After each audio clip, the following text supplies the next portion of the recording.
Hello, and welcome to today's podcast. Our topic is something very familiar to all of us, the supermarket.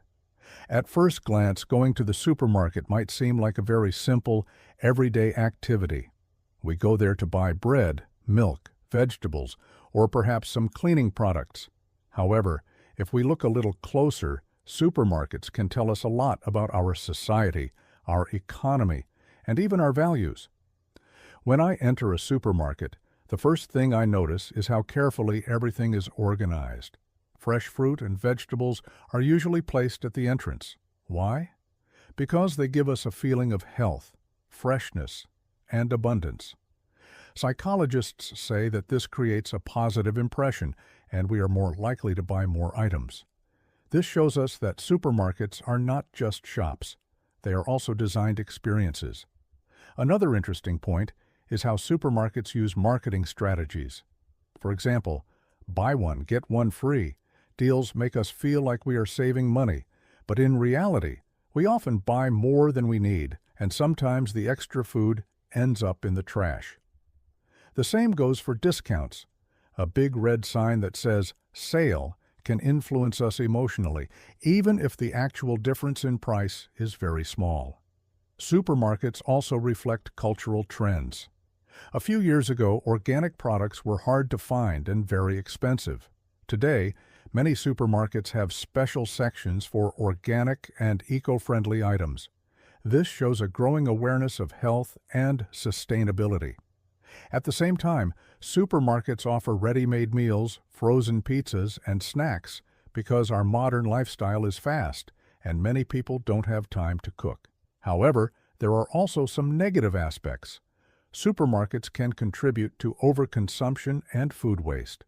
According to statistics, millions of tons of food are thrown away every year, much of it from supermarkets. Perfectly good food is discarded simply because it doesn't look attractive enough for the customer. This raises important ethical questions. Should appearance really be more important than reducing waste and feeding people in need? Another issue is the effect on small local shops. In many countries, traditional grocery stores have disappeared because they cannot compete with big supermarket chains. Of course, supermarkets offer convenience and lower prices, but we also lose personal connections, local products, and community spirit when small businesses close down. On a global scale, supermarkets represent the influence of globalization.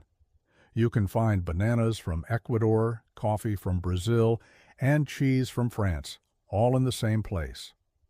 This variety is amazing, but it also comes with a cost. Long-distance transportation increases carbon emissions and harms the environment.